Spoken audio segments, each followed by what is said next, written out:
Fala aí, rapaziada! Vamos à nossa segunda parte sobre proteínas. Se na parte 1 nós falamos das características gerais, da classificação e do papel biológico delas, nesse momento, nessa segunda parte, nós vamos dar um ênfase todo especial numa porção de proteínas, num grupo de proteínas com uma característica especial. Proteínas que fazem reações químicas. A essas proteínas que fazem reações químicas eu dou o nome de enzima. Então, deixar muito claro aos senhores, toda enzima é uma proteína com uma particularidade, com a capacidade de realizar metabolismo. Seja ele um metabolismo anabólico, ou seja, aquele que constrói. Então, por exemplo, precisamos de enzimas para que as plantas façam fotossíntese, juntem gás carbônico, juntem água e transformem isso em glicose.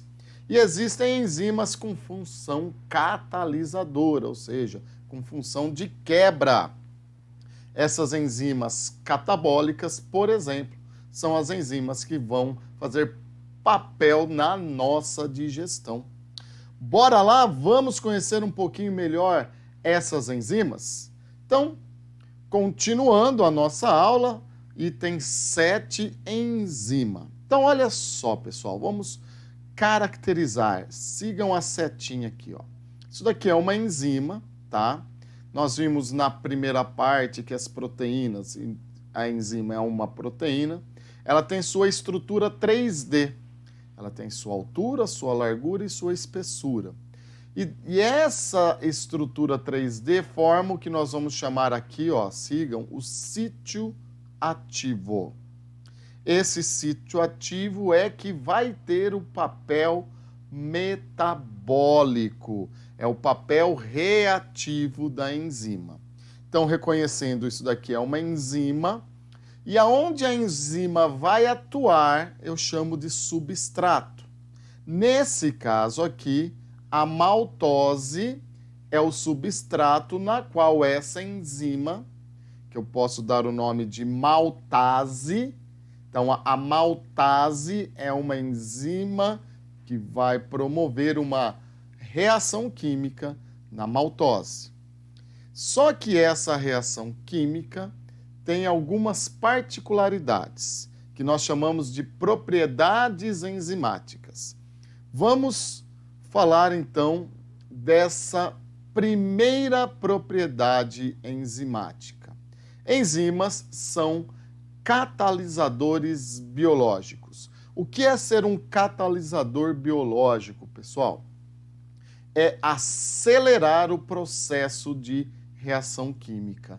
Então, as enzimas, sendo catalisadores biológicos, ela acelera a reação química no nosso organismo, na nossa célula. Ou ela constrói de maneira mais rápida, ou ela destrói de maneira mais rápida do que se ela não estivesse presente. Então, olhando aqui nosso esqueminha, a enzima maltase se conectou através do seu sítio ativo com a maltose, e nesse caso ela converteu, ela quebrou essa ligação química aqui, ó. Ela quebrou, promovendo a formação de duas glicoses. Então a maltase é uma enzima catabólica que faz a quebra da glicose. Para quem não lembrar os termos e os conceitos de anabólico, catabólico, metabolismo energético, regulador e construtor, estou deixando no linkzinho aqui embaixo a aula sobre metabolismo, que é a aula inaugural sobre bioquímica.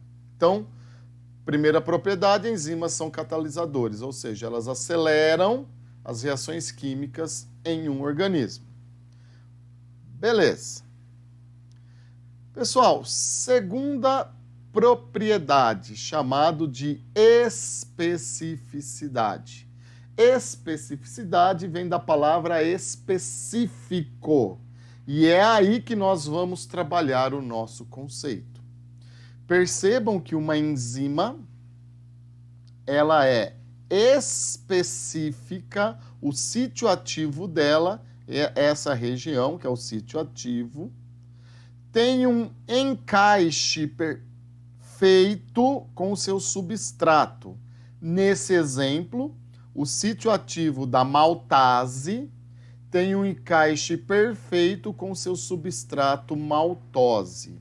A esse mecanismo de encaixe perfeito entre enzima e substrato, nós falamos que é um mecanismo chave-fechadura. Chave é a enzima, fechadura o substrato, onde vai ocorrer a reação química. Pessoal, se fosse um outro substrato, por exemplo, se aqui tivesse, em vez da maltose, a sacarose é a união de uma glicose, que tem esse formato, com uma frutose, que teria, por exemplo, para ilustrar, o formato redondo. Pensa numa bolinha aqui, em vez dessa estrutura hexagonal. Pessoal, se fosse um hexágono mais uma bolinha, não teria o encaixe perfeito nesse sítio ativo. Então, essa ação enzimática não teria o encaixe da chave fechadura, não faria a reação química. Então, o que é essa propriedade da especificidade? Cada enzima atua especificamente em seu substrato. Cada enzima é específica para seu substrato. Ok? Então, outra propriedade, a chamada durabilidade, também já nos dá um norte, já nos dá um caminho do que devemos pensar. Durabilidade significa que essa enzima, nesse caso, pode quebrar uma maltose, formando duas glicoses. Será que essa enzima, uma vez que reagiu com a maltose, ela não consegue fazer uma nova reação química em outra maltose? Vou falar a mesma coisa com outras palavras. Será que essa enzima maltase quebra só uma maltose e perde sua função? Ou uma enzima maltase pode quebrar muitas maltoses? Sugiro para você responder que você pense no nome dessa propriedade enzimática: durabilidade. Deve ter pensado direito. Uma enzima consegue metabolizar, consegue reagir várias vezes em seu substrato. Então, uma maltase consegue quebrar 100, 150, 200 maltoses. Isso é durabilidade. Uma enzima reage várias vezes em seu substrato antes de perder sua capacidade metabólica, antes de perder sua capacidade de fazer reações químicas. Essa foi a segunda propriedade. Galerinha, vamos para a terceira propriedade. Essa terceira propriedade é chamada de desnaturação. É uma das mais faladas, é uma das mais comentadas. A desnaturação, queridos, é quando a enzima perde a forma desse sítio ativo. É quando a enzima perde a forma desse sítio ativo. E quando a enzima perde a forma desse sítio ativo, ela perde a capacidade de fazer reação química, ou seja, ela perde sua função. Desnaturação proteica é sinônimo de a enzima não ser mais capaz de metabolizar, não ser mais capaz de fazer reação química. É como se a maltose chegasse aqui e essa pontinha ou qualquer parte do sítio ativo não conseguisse exercer o mecanismo chave-fechadura e aí não metabolizasse. E por que isso ocorre, professor Montanha? Pessoal, isso ocorre devido a dois fatores. Primeiro fator, vamos falar de temperatura. Pessoal, A temperatura é o grau, é a medida do grau de agitação das moléculas, certo? A gente precisa ter claro a aula passada, a primeira parte da aula de proteínas em nossa mente. Para isso eu vou voltar um pouquinho, tá? Segura aí, ó. Voltando aqui, ó. Cheguei aonde eu queria. Aqui. Pessoal, lembra na semana passada, ó, isso daqui são os aminoácidos, certo? Esses aminoácidos são ligados por ligações peptídicas. Já estudamos isso semana passada. O que são essas ligações peptídicas? Vou voltar mais um pouquinho. Tá aqui, ó. Ligação peptídica. Então, a ligação peptídica é a ligação entre um aminoácido e outro aminoácido. O radical amina perde um hidrogênio, o radical ácido perde um hidrogênio, então tem uma desidratação, perde o OH, tem uma desidratação. Aí, esse aminoácido, o radical carboxílico, se liga através de uma ligação covalente ao nitrogênio. Essa é a ligação peptídica. O que eu quero mostrar em termos químicos para vocês? OH. Quando essa molécula perde um OH, pensa comigo, existem situações de pH. Lembra o que é pH? pH, se eu for traduzir ao pé da letra, potencial de hidrogenização. Mas o que me interessa, na verdade, pessoal, é o seguinte. O pH varia de 1 a 14, sendo 7 neutro. O que significa que é neutro? Não está sobrando íon nenhum na parada. Íon nenhum. Conforme vai diminuindo o valor, ou seja, 6, 5, 4, 3, 2, 1, vai aumentando a concentração de H+. E lá na química, vocês sabem que um meio onde tem H+, é um meio ácido, tá? Se eu for para 8, 9, 10, 11, 12, 13, está se tornando alcalino, está se tornando básico. E lá na química, quem já estudou pH sabe que quanto mais básico, mais OH- está sobrando. Então, duas coisas que eu vou usar para explicar a desnaturação. Para fazer ligação peptídica, perdeu o OH. Para fazer ligação peptídica, perdeu o H. Então, tem locais que tem H+, tem locais que tem OH-. Beleza. Guarda isso no seu coração por enquanto. Essa ligação peptídica é uma ligação forçada lá nos ribossomos. Ok? Voltando para a aula. Então, aqui, galera, quando eu falo esse vermelhinho é aquela ligação peptídica forçada. Estou falando de temperatura. Temperatura é o grau de agitação das moléculas, certo? Quando as moléculas se agitam, é porque o calor, que é a energia, está transitando por ela. Quanto mais calor passa por um corpo, maior é o grau de agitação das partículas. E conforme as partículas vão se agitando, devido ao aumento da temperatura, pode ocorrer uma quebra em qualquer ponto, olha a setinha, em qualquer ponto pode se romper a ligação peptídica. Pessoal, se a ligação peptídica se romper em um ponto, o que vai acontecer com a estrutura secundária? Ela se rompe também. Essa espiral está rompida. Se essa espiral está rompida, a estrutura terciária, que é o 3D, também se rompeu. Se a estrutura terciária se rompeu, vamos lá, olha só. A desnaturação, vamos imaginar que se rompeu aqui a ligação peptídica da estrutura terciária. Se rompeu em qualquer ponto, essa proteína perdeu seu sítio ativo. Se ela perdeu seu sítio ativo, ela não faz mais reação química.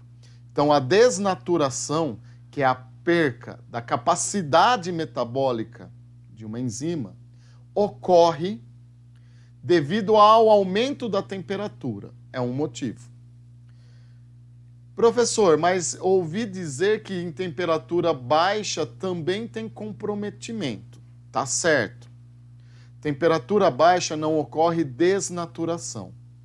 Ocorre um fenômeno chamado inativação. O que é inativação? É um fenômeno reversível. A inativação, então vamos imaginar a temperatura diminuindo. Conforme a temperatura diminui, o grau de agitação das partículas também diminui. Tanto é que no zero absoluto, tá? O que acontece? O grau de agitação das partículas não existe. Se as partículas não têm movimento, elas não fazem reação. Então, quanto menor a temperatura, menor o grau de agitação das partículas, menor a chance dela fazer reação química.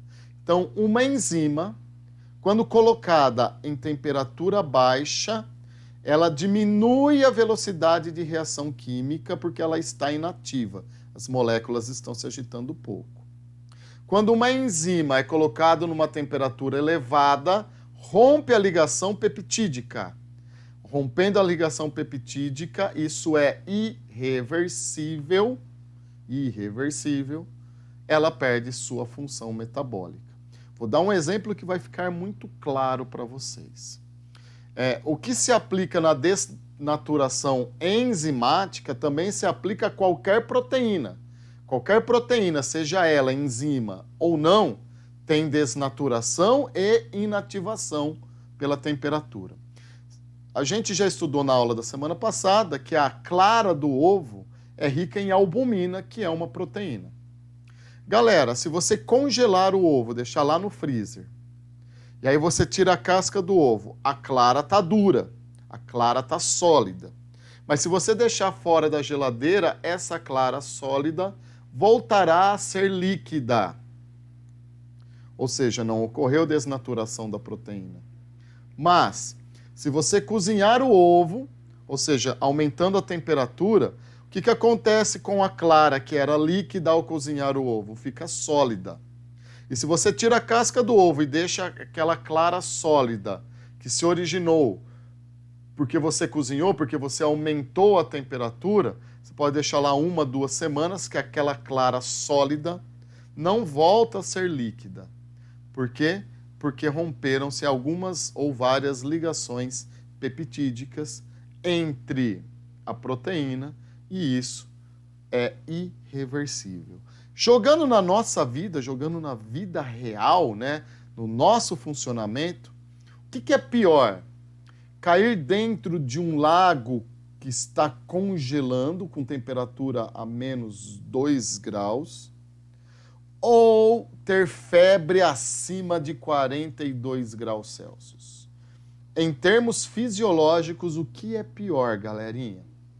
Se você caiu dentro de um lago a menos 2 graus e você foi resgatado a tempo, basta fornecer calor para você, para que suas enzimas voltem a trabalhar e você tenha aí uma recuperação muito rápida. Então, resgatou você lá do lago, colocou um cobertor, colocou d'água, um chá quente, colocou você perto ali de uma lareira, bom, beleza, reverteu esse quadro de hipotermia, ok. Mas se você tem uma febre de mais de 42 graus, por 2, 3, 4 horas, suas enzimas vão se quebrando por causa dessa temperatura elevada para o seu corpo. E conforme elas vão se desnaturando, demora para você repor essas enzimas. Não é assim, ó. Então, na reposição demorada dessas enzimas, você perde muito, repõe pouco, e aí vai chegar um determinado momento que seu organismo entra em choque anafilático e você morre. Então, entre ter hipotermia, temperatura baixa, hipertermia, é melhor em termos fisiológicos ser hipotérmico. Além disso, pessoal, a desnaturação pode ocorrer por conta do pH, que eu já usei a imagem anterior. Então, vamos imaginar a nossa boca. O pH da nossa boca é 7. Tem uma enzima na minha boca chamada amilase salivar, que ela trabalha no pH 7, ou seja, não está sobrando nem H+, nem OH-. a amilase salivar digere o amido, do jeito que vocês estão vendo aí na figurinha, tá? Só que em vez de maltose é o amido. Beleza. Aí eu como, mastigo, começa a digestão. A próxima parada do alimento, pessoal, é no estômago. Só que lá no estômago o pH é 2,8, 2,5. Ou seja, ele é muito ácido. O que está sobrando lá? H+. Para você poder entender, eu vou fazer aqui uma linguagem pictórica, vou fazer um desenho na sua imaginação. Então imagina assim, aquela ligação peptídica entre o nitrogênio de um aminoácido e o carbono do outro aminoácido, tá? E lá no estômago o H+ fica cutucando aqui, ó, onde era o nitrogênio. Nesse cutucaço, que um dia vocês entendam melhor isso lá na química com seus professores de química, nesse cutucaço do H+, rompe-se a ligação peptídica e o hidrogênio entra.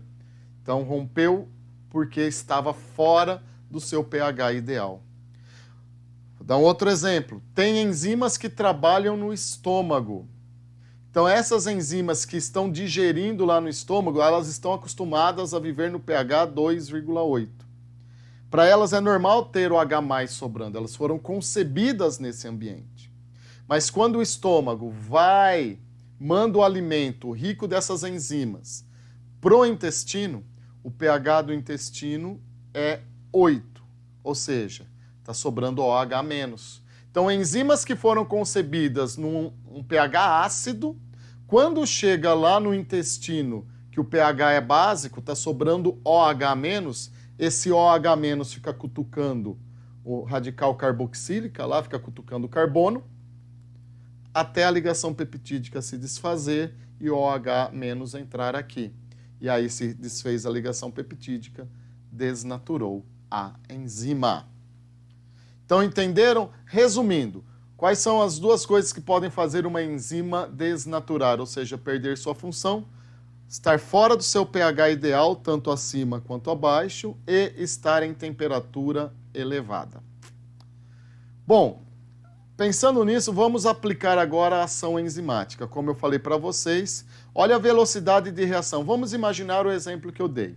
A conversão de maltose em glicoses sem enzima, olha, é muito lento. Com enzima, é muito rápido. Tá? Ó, a taxa de reação é muito rápido. Então, estou demonstrando nesse gráfico que as enzimas são catalisadores, aceleradores de reações químicas. Um outro gráfico para vocês, pessoal, esse também é tradicional. Vejam aqui, eu tenho a atividade da enzima na reação, ou seja, se ela está tendo uma alta performance, alta atividade, e a temperatura do nosso corpo. Percebam que as enzimas na temperatura de em torno de 36, 35, 37 graus, trabalham, têm uma atividade metabólica a maior possível. Começou a diminuir a temperatura, lembra o que está acontecendo com a enzima? Está inativando, a velocidade de reação química diminui. Começou a subir a temperatura, 40, 42, o que está acontecendo com as enzimas? Desnaturando. A velocidade de reação enzimática diminui. Ok? Compreendido esse gráfico? Então, a gente encerra a segunda parte aqui e eu espero vocês daqui a pouquinho, na terceira parte, vamos falar de anticorpos. Um forte abraço, tchau, fui!